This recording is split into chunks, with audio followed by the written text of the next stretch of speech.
So I'm just going to say, welcome to One Heart, One Mind Center for Spiritual Living. And so glad you're all here. And I am going to invite Jessie to play some music for us to kick us off. Okay. Hopefully you can hear some of my guitar. Let's celebrate being alive.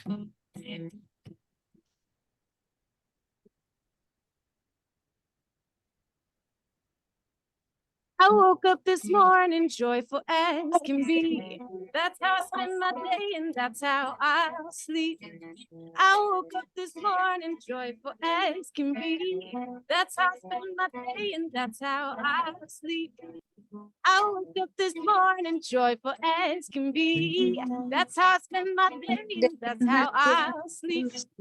I woke up this morning joyful as can be. That's how I spend my day and that's how I sleep. 'Cause I love being alive. It's the greatest thing about my life. Oh, I love being alive. It's the greatest thing about my life. Okay, somebody shout out a word. Usually it's grateful, but somebody shout out a different word. Love.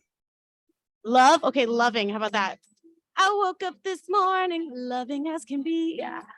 That's how I spend my day and that's how I'll sleep. So loving. I woke up this morning loving as can be. That's how I spend my day and that's how I'll sleep.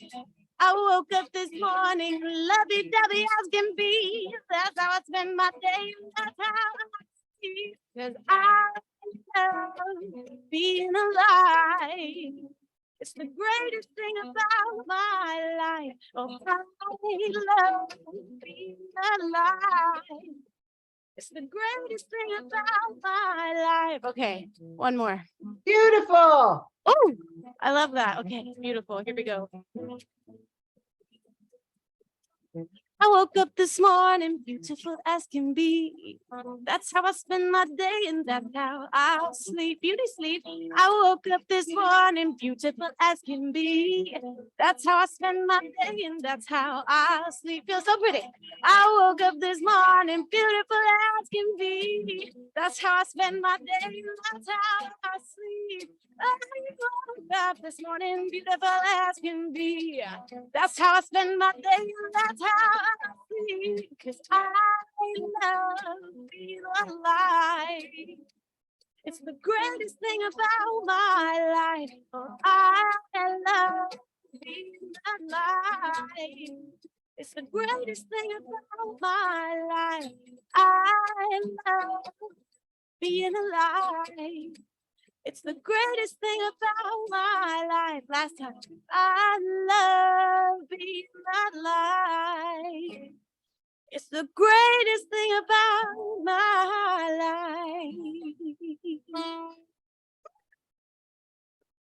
life.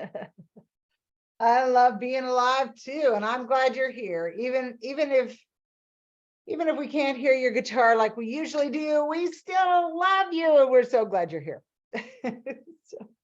So I am going to introduce our practitioner of the day, Rob McGregor. Invite him to do our opening prayer, and I'm sure he has some words of wisdom for us. He's going to shoot his mouth off probably. So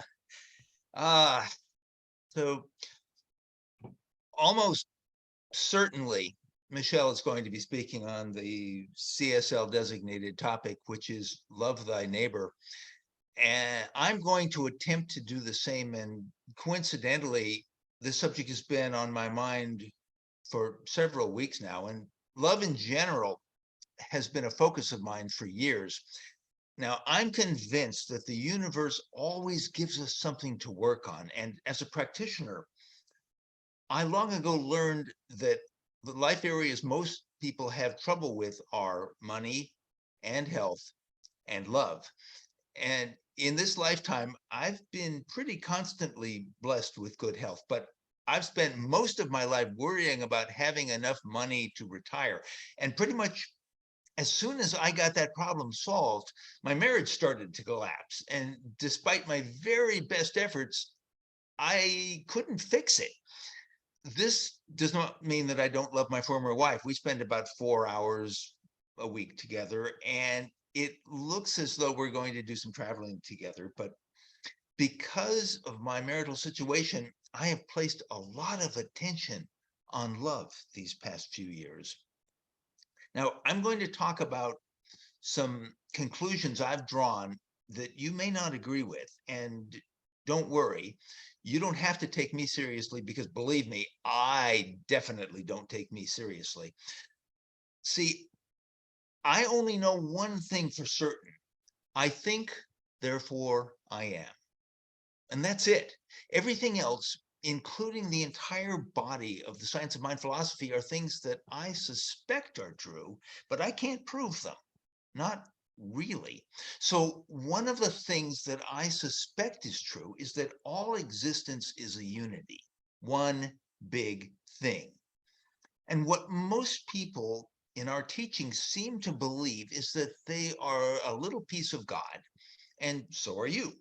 But to me, that's not a unity, that's a multiplicity.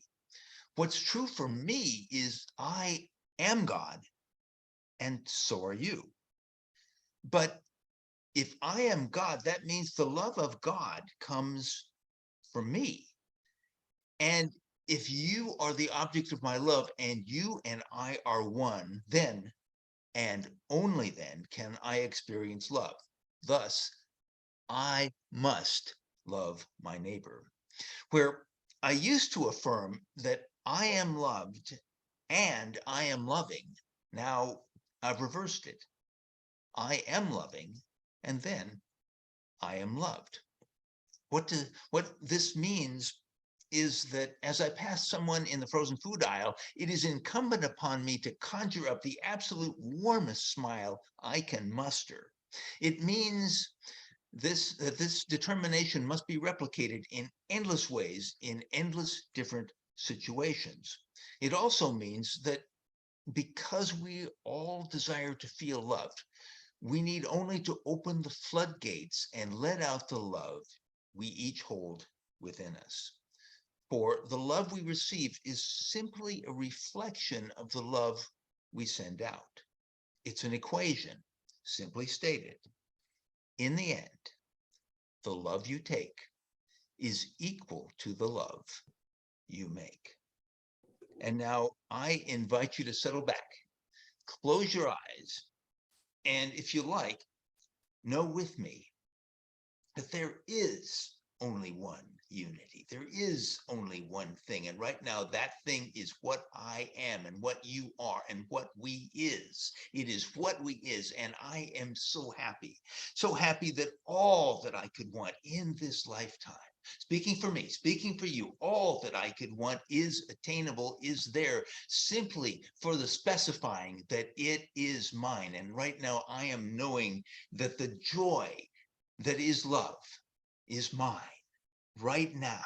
All that I want, all that I can feel, all that I can even imagine is mine right now. And it is true for all of us. It is true for one heart, one mind. As a body, we can feel the love and we can have as much of it as we want. And if we want more, there it is. Thank you, God. I am so grateful. I am so grateful for this assembly here today, coming together to know the truth, to experience more, to enhance our experience of life. I am so happy that this is true. I release my word, and together, if we want, we say, and so it is. And now I think with Michelle's help, we're going to do the monthly affirmation, because that's what we do here. Yeah. And September's affirmation, you can join me if you wish. I am grateful for the warm glow of love within me. I share it with the world. This warm glow permeates all life. I feel it, I know it, and I let it shine in me brighter and brighter every moment. I am the warm glow of Spirit's love. You are the warm glow of Spirit's love. We are the warm glow of Spirit's love. We dance in its presence, and so it is. And those are the inspired words of Reverend Michelle Ingalls. And that's pretty good, Michelle. I got to hand it to you. And now I know Jessie is not going to sing the Beatles song that I just referenced, because she would have to play 3 electric guitars simultaneously, and then there's a drum solo. And maybe she could pull it off. I don't know. But anyway, she's going to bless us. And ladies and gentlemen, Jessie Powers. Let me just clarify. I definitely can't do that. I definitely can't. Give me about 20 years. Okay. I'm hoping that this is. Yes. Okay. I fixed the problem. Great. So. Oh, that's perfect. We can really hear you. Wonderful. Okay. Well, I just wrote this song and it's very apropos for what Rob was just talking about. So how about that?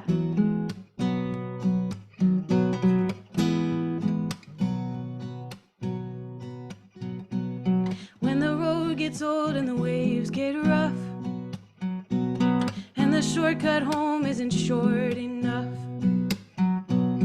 even though the storms may gray the skies, there's a light that always shines behind, and you are the light that shines, that shines, that shines. You can sing with me. You are the light that shines, that shines, that shines. Sing it again. You are the light that shines, that shines, that shines. You are the light that shines, that shines, that shines. You gave everything for the love you seek, turning every stone, turning every cheek. Just remember when you're in the dark that you cannot find what you already are, because you are the light that shines, that shines, that shines. You are the light that shines, that shines, that shines. Again. You are the light that shines, that shines, that shines. You are the light that shines, that shines, that shines. You shine to light the way for me. I shine to make it easy for you to see that you are the light that shines, that shines, that shines. You are the light that shines, that shines, that shines. Oh, you are the light, oh, that you'll never have to find. Oh, you are the light that shines, that shines, that shines. Everyone together.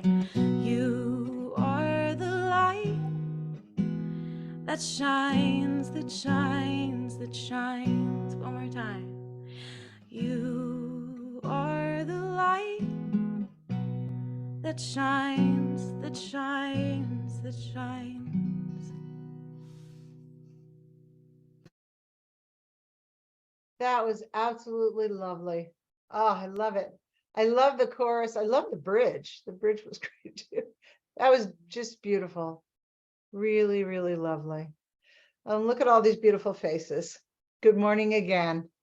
And welcome to One Heart, One Mind Center for Spiritual Living on our online Sunday service. And I always like to give a little shout out, a little recognition to those that are connecting in other ways, those that are here in real time, we love that. But if you're not, if you're listening to the replay or however, I'm just so glad that you're connecting with us in whatever way works for you. So I also want to acknowledge our Jewish friends and the celebration of the Jewish high holidays, which began this past Friday, and with the celebration of Rosh Hashanah. And Rosh Hashanah is the Jewish New Year. And we can greet our Jewish friends by saying Shana Tova, which means have a good, sweet year. I'm sure that that's why the tradition of eating your apples dipped in honey it comes from Shana Tova. And as I said, this year Rosh Hashanah, and it's different every year, began on Friday evening, and it goes through sunset this evening. And then the 10 high holy days culminate with Yom Kippur, or the Day of Atonement, which is observed next Sunday and then goes through sunset on Monday. And the days in between Rosh Hashanah and Yom Kippur are called the days of awe. I love that name. I love that description, that awe and wonder that it sparks in us. I'm not Jewish. However, I think this holiday has something to offer all of us, Jewish or not. My understanding of the overall kind of tone and tenor of the high holy days is to give ourselves time to stop and to think about our past year and how it's unfolded and what we'd like to intend for our coming year. To think about who we are as individuals, as expressions of God, and whether we believe we're living up to the challenges that life has set before us and to the potential that is already inherent within us, placed there before we even came to the planet. And one of the things that caught my attention as I was doing a little online investigation was a saying that's used on Rosh Hashanah. I'm not even going to try and say it in Hebrew, but it means be a head, not a tail. It means lead, don't follow. Don't be intimidated by society, your peers, or anything else in the outside world. Lead by example and make the coming year a year of being a head and not a tail. It caught my attention because it's just so science of mind to stand on spiritual principle as cause rather than allowing the outside world to dictate our lives. And the high holy days end with the observation of Yom Kippur, or the Day of Atonement, which is a day of forgiveness and renewal. And as I was investigating, thinking about that tone and that tenor, the idea of forgiveness and renewal, I was reminded of a line in the Course in Miracles that says, it's one of my favorite lines, it says, the holiest place on earth is where an ancient hatred becomes a present love. Yom Kippur has that tone of moving out of fear into love. And for us as metaphysicians, I really think these holidays can be a wonderful reminder of the constantly renewing of life and our ability to reflect, to become aware of what we're thinking and feeling and doing in the world, and then to draw ourselves into a recommitment to love, to allow our inherent divinity to inform our humanity in new ways, to continue to bring the very best of ourselves, which is an expression of love, into the world. It's a time to recognize the infinite nature of creation, that it's always going on around us, and our ability to participate with it, to move from that resonance of fear to one of faith and love. It's really an opportunity to recognize how we might have fallen short of our own expectations, of our own desire to be the best we can be over the past year, but to beat ourselves up about it, but to let it remind us of our inherent goodness, that we are one with God, that we are God, to celebrate who we are. And Yom Kippur, or the Day of Atonement, can be a time to rededicate ourselves to our at-one-ment, atonement, at-one-ment with Spirit, to trust and allow its presence to move through us and out into our daily lives. These are the days of awe, and these holidays have something meaningful to offer all of us. And we can bear witness to the sacred transformation that takes place within our hearts and then goes out into the world, transforms the world. And I think the tradition of the high holy days lends itself very nicely to today's message, which Rob already did the prequel to, which is love thy neighbor. And the original passage of love thy neighbor comes from the New Testament, from Mark 22:37. And it's actually a response from Jesus to one of the Pharisees who asked him a question. And I'm just going to paraphrase here. But the question the Pharisee asked Jesus was, "Teacher, which commandment is in God's law is the most important?" And Jesus responded by saying, "Love the Lord your God with all your heart, soul, and mind." And then he added, "The second is to love your neighbor as you love yourself." And I think what's notable for us is in Jesus's answer is that he's reminding us to find love within ourselves first. To love the Lord our God is to realize our oneness with our source, with love.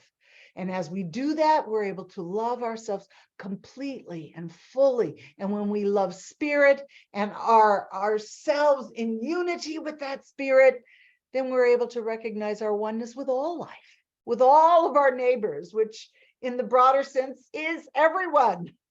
Jesus is telling us that before we can offer love to others, we must find the source of love within ourselves. And he's not talking about loving our personalities or our small self, our human selves, although we do honor our humanness as well.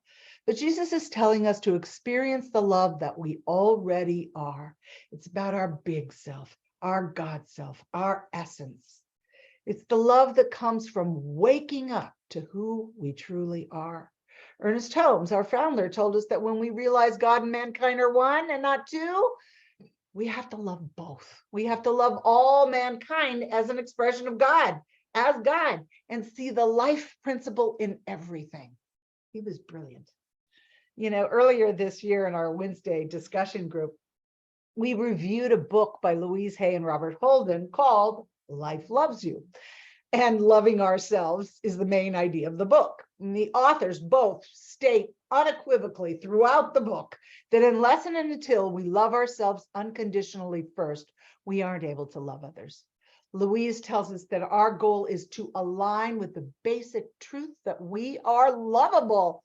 Do you feel lovable? And then when we feel lovable, we experience the world that loves us. And she reminds us a few times throughout the book that the world's a mirror to our thoughts and our feelings and our beliefs. And that there is no real difference between saying, "I love you" to ourselves, "I love me," or saying that life loves me. It's the same love. The point is that when we begin by loving ourselves and feeling lovable, not only do we tap the source of love within us, but we send that resonance out to everything, everyone around us, and we open to receive, to let love flow to us, from us and back to us, to stand in the flow and receive its good. And that good is just infinite. A couple of years ago, I was telling Marcia this when we were doing the meditation.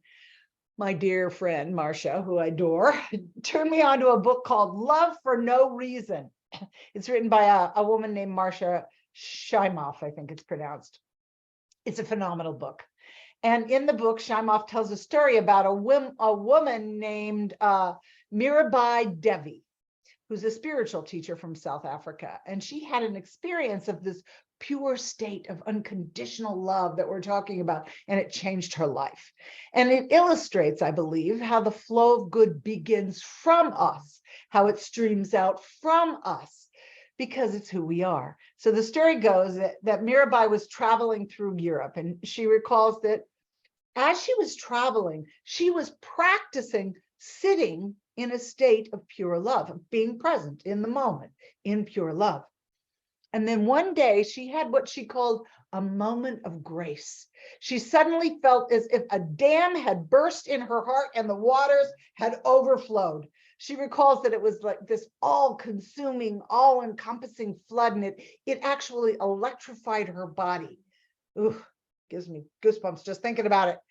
And here's the part that I think that really is important for us to remember about loving ourselves. She said that everywhere she went, people after this incident would just come up to her and say, what can I do for you? Or how can I help you? Or can I give you a ride? Or do you want some food or whatever? They just wanted to be around her because she was resonating at this level of unconditional God love. And it felt so good just to be around her. And now, according to the book, Mirabai now goes around the world speaking and teaching others about this kind of higher, this kind of unconditional love that she experienced in this moment of grace. I want that moment of grace. You know, and this is a dramatic illustration of how love can transform us and really ultimately transform the world. And it's exactly like the example that Louise Hay taught, that as we love ourselves, the world mirrors that love right back to us. And even though Mirabai's experience seems kind of big and extraordinary, I believe it's possible for all of us. And as we start reaching for this kind of higher God love and practice how it feels within it, and we access it more often, the higher love isn't just something that we feel for others. It's all encompassing. It's who we are. It's just our very life. You know, and love it's the substance and the building blocks of everything. You know, I've said over the last couple of weeks in my talks that science has verified that when we look around us, whatever it is we see, I mean, we're talking about plants, animals, stones, stars, everything is made up of energy. That's the only ingredient is energy. They're just vibrating at different frequencies. And the highest vibration is the energy of love, the vibration of love. We are made up of the energy of love. We are formed from love. We are love. You know, as I say this, I know that there's a part of you that knows what I'm saying is true. I know that part of you exists. And I also know there's a part of you that is thinking, well, you know, that's great. But how is this going to help me with the challenges I face in my life, with my finances, my relationships, my health, and all the many things that we have to face as human beings in the physical world? And I would say, and I'm speaking to myself here as much as I'm speaking to you, when we embody the creative energy of love, the creative energy of the universe, this is such a powerful force. And the more and more familiar we become with its resonance, the more we stand, maybe sometimes even unknowingly, in the flow of love, that it's secure, that it holds us and allows us to encounter anything else that comes our way. When we stand, it's really the meaning of Jesus's words to seek ye first the kingdom of God and all else will be added unto you. If we are enmeshed, embedded, aligned with the powerful force of love, we can encounter anything. You know, and that doesn't always mean that everything is going to be a tea party in the rose garden. Life is still going to present us with challenges, but we'll be equipped to handle them.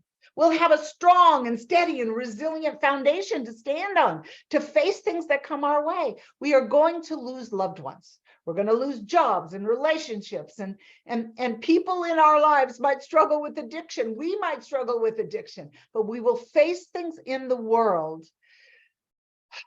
standing on that powerful force of creative energy that is love.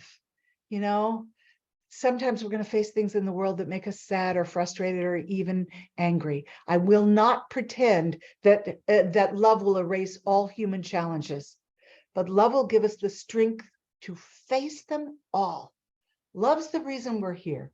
And the more we ground ourselves in love, the more love guides us and kind of paves the way in front of us. You know, I was trying to think of a story or something that was an experience of this, and I remembered my sister Marcelle and the tragic loss of her son Jake this past summer. And I can still hear her words when I asked her how she was able to handle Jake's death with such grace and such poise. She said, "Oh, I'm devastated. I'm heartbroken."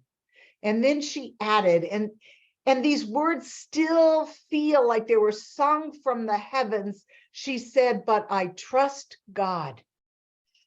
Ah, she trusts God, which means she knows love is the only truth. And so I use her example as this touchstone to remember that no matter what appears in my outer world, love is the underlying force in reality.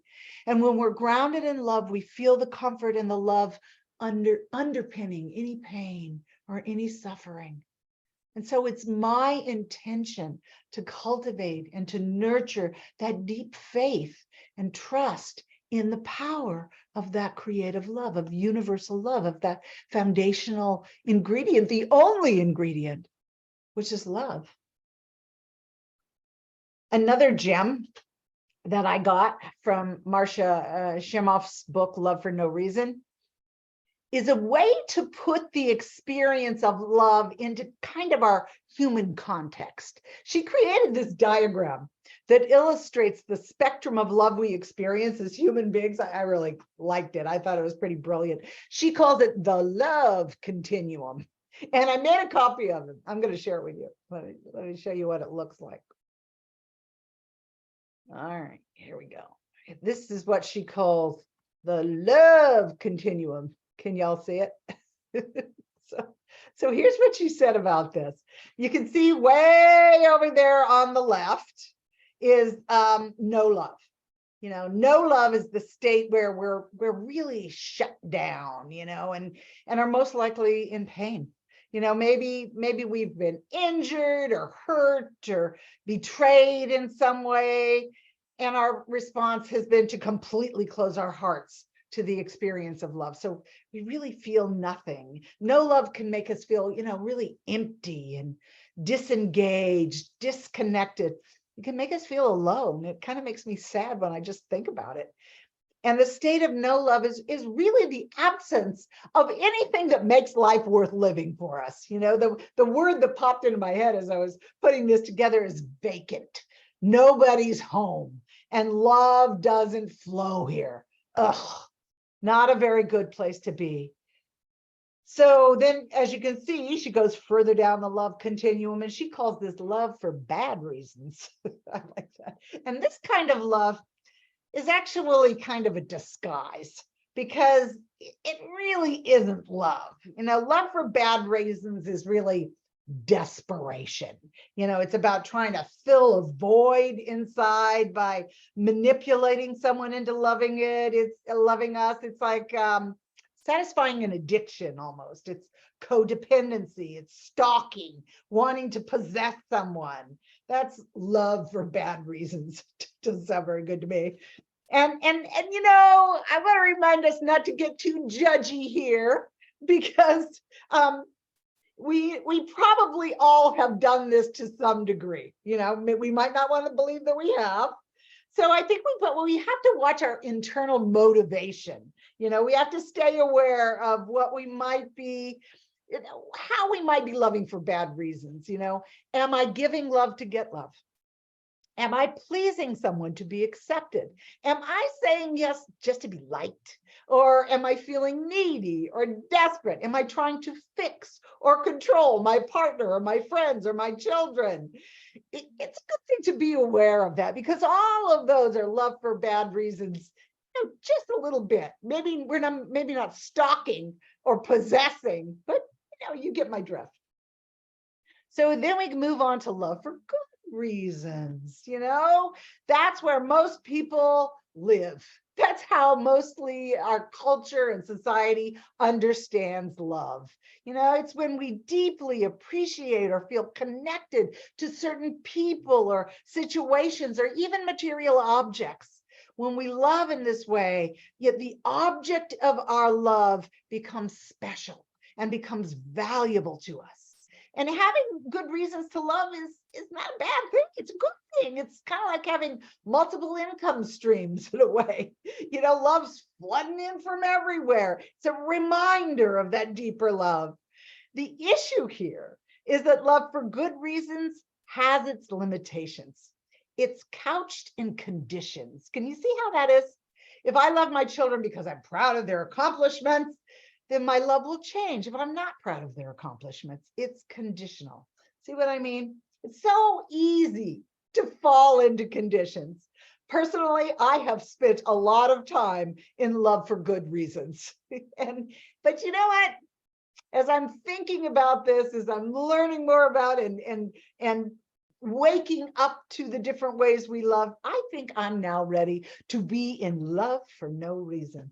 Love for no reason. It's an internal state of pure love that doesn't depend on other people, external circumstances at all, or conditions. This is the love that Ernest Holmes, our founder, said. What was it he said? He said, it's the central flame of the universe, nay, the very fire itself. It's creation. It's the foundation that we stand on that expresses life. And this is where we really experience all the good stuff that we think of as related to love: freedom and peace and joy, openness, connection. It's where we gain meaning for our human lives. In this state, we don't need a reason. We simply love, and in this state, we bring love to all of our outer experiences. Love for no reason is an entirely different way to love. I'm going to stop my screen share here. I think we get it now. I think we get the idea. That's really what it's about. Love for no reason is really, I think, the essence of creation itself. It's really where we want to live. And even the latest scientific research shows that this kind of love has its own unique brain function. When we live in this state of love for no reason, we even create a new physiology for ourselves. It's amazing, really, when you think about it. Love for no reason, that's where it's at. That's where I want to live. So I want you to take a deep breath, if you will. And just feel the presence of love. Love for no reason, just a state of being. It's the foundation of life. And just in your own way, say thank you. So I want to leave us today. Every year, I don't know if any of you remember, but a few years ago when we were at the temple, actually I've done this for years, on Rosh Hashanah, I would hand out daffodil bulbs. And I'd hand them out. Let me see, I'm trying to find my page where I have this written down. Sorry about that. Every year I would hand out daffodil bulbs, and it's because of this passage that I'm going to end with today. And I like to read it during the days of awe. And it's from one of my favorite little books by Robert Fulghum. It's called Reflections from Both Sides of the Refrigerator Door. And he wrote this in there.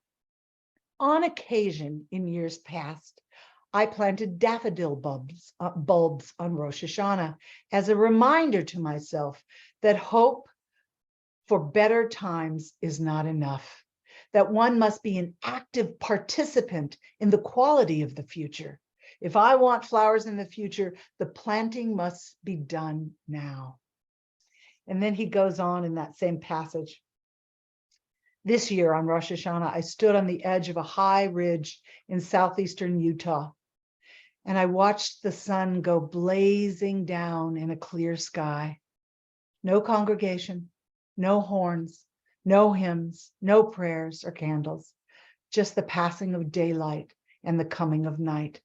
Great silence, and a view of 6 million light years when I looked straight up into the stars. Days of awe indeed. Let's pray. So I know that love is, that only love is. that it is the depth and the breadth and the width and the all-encompassing energy of life. And we are embraced by it. And so right here, right now, I invite us to allow ourselves to be in that embrace, to live in that embrace, to feel that embrace, to know it, to be it, to express it, for it is truly all we are. And I speak my word into law, that as we know this love in a deeper and deeper way, it cannot help but express into every avenue of our life and delight us beyond words. Delight us in its resonance, delight us in its joy and its playfulness and its song and its dance and its laughter and its aliveness.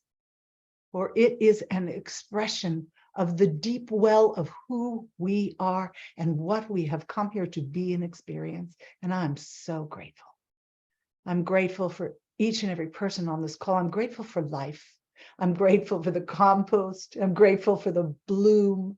I'm grateful for everything in between. Life is, we are. Love is, we are love. And I just relax in that, knowing all is well. And we say together, and so it is. And so it is. And so it is. Days of awe indeed.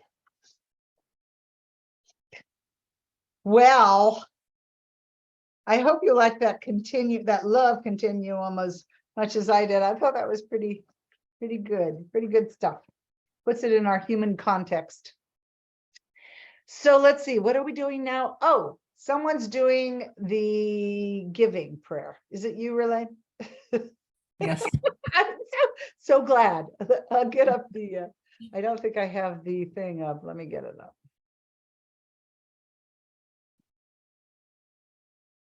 Here we go. Now I got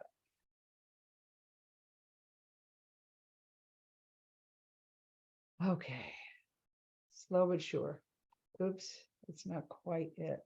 I think I can change it from here. Here we go. All right. So this is a wonderful time or when we're feeling all this love for ourselves, our neighbors, and our One Heart, One Mind community to give. So it's so easy to give through Venmo and One Heart, One Mind Center, or you can send a check to the address that's on the screen right here. And it will be given in love and received in love with much gratitude. And here's our prayer for sacred giving. Everything flows from the nature of God's good. We receive from this flow and we give from this flow. We give in gratitude and in love. We have faith in the infinite giving nature of spirit, and so it is. So it is. Thank you, Elaine. We'll come back to you for the benediction. Yvonne, you have some announcements for us? I do have some announcements. Monday evening prayer group is from 6 to 6:20. And it's where we meet together for silent prayer. And you can join us on Zoom as we silently pray for our center. And the Zoom link is in the newsletter. So please join us. Tuesday evening at 6:30, not 6:30. We're going to start a new book, discussing a new book, which is called What is in the Way is the Way by Mary O'Malley. And the book's available on Amazon as a book, or you can do it on Kindle. And if you have any questions, just call Reverend Michelle about it. And then reminders, don't forget about unexpected income. Here I am again telling you that when after I won $25 at bingo. And what's funny to me is I sat there we play like 10 different games or something through the whole thing. And I sat there thinking, well, here I am again, I didn't win. And suddenly I won. And it was the last game. I saw your Venmo unexpected income thing. And I have to say, Renetta's not on the line right now, but she sent us a check for $100 and it was labeled unexpected income. I'm just, I Yay. what it was, but I guess I'll have to wait. It really works. It really does work and it's really fun. So, oh, and the other thing I wanted to tell you is I told you all about the guy that cooks the Cajun food, Uh-huh. gives it to me because he just wants to take care of his neighbors. And while I was sitting here listening, he called. So Oh. I'm sure he has more food. Isn't that great? That's oh how usual. Oh, how usual. And then I just want to remind you also, don't forget about Reverend Michelle's Facebook page, Spiritual Recovery, a journey of positive change. And it's really especially geared to people who need to work on addiction recovery. And that's everything I have. Pretty Well, good, huh? thank you so much. You're so awesome. All right, so we'll go back to Relaine and invite her to give us a closing prayer, and then we'll go to Jesse, who is awesome and always pleases. So let's just close our eyes and resonate with the beautiful, beautiful topic for this morning, for Rob's leading words on love and loving your neighbor, for Jesse's beautiful music, for Reverend Michelle's words, and just for love, unconditional love, for just that beautiful high resonance of energy that love brings, and only love brings. And so we just feel that within ourselves. We're all filled up with love this morning, and understanding how important it is to love ourselves. And then we're so much more able to love others and have this continually flow back and forth. I'm so grateful that Ernest Holmes understood this. And I'm so great that our community is so based in love. It's just all of who we are. And as we feel love, we act in love and we move in ways that are loving. And how wonderful is that? So I'm so grateful for the shift in consciousness that love brings us in this present moment and always. And I'm so grateful for each and every one of you. Thank you, God. Thank you, Spirit. Thank you, love. And I release this prayer into the law, knowing it is already so. And so it is. Beautiful. Thank you, Relaine. Okay. Jesse. Everyone just stay right there in that sweet space of love. And we're going to end this on a very sweet note. Pun intended, no.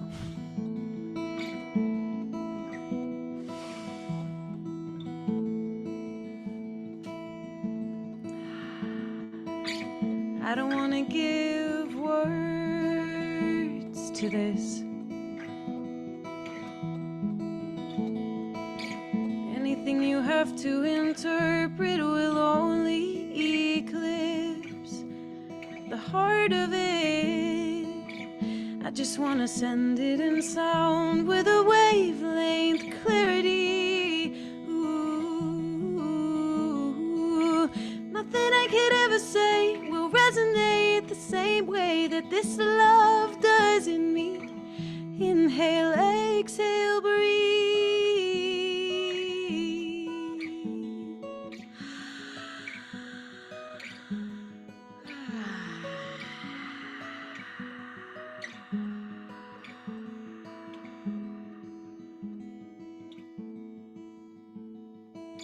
Somewhere in the beat of your heart, there I am. Somewhere underneath all the war-torn believing, and there you have always been. It's something like a melody, it's something like a song, and it sings itself and it's never wrong. Oh, everywhere it plays for me, it's always on repeat. It's the love song of everything. Inhale, exhale, breathe.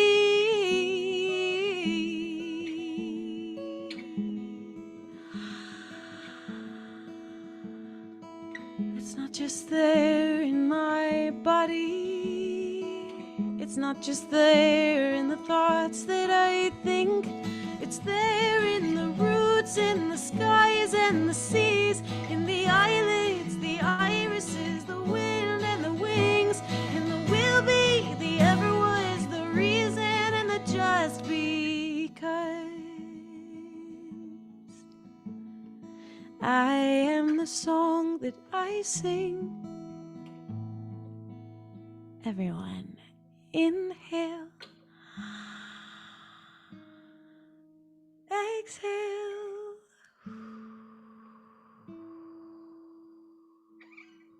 Breathe.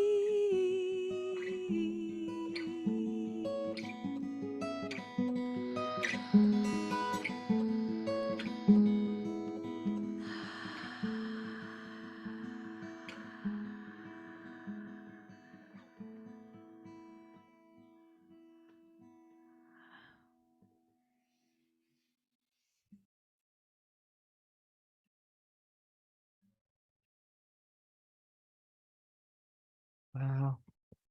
Just wow.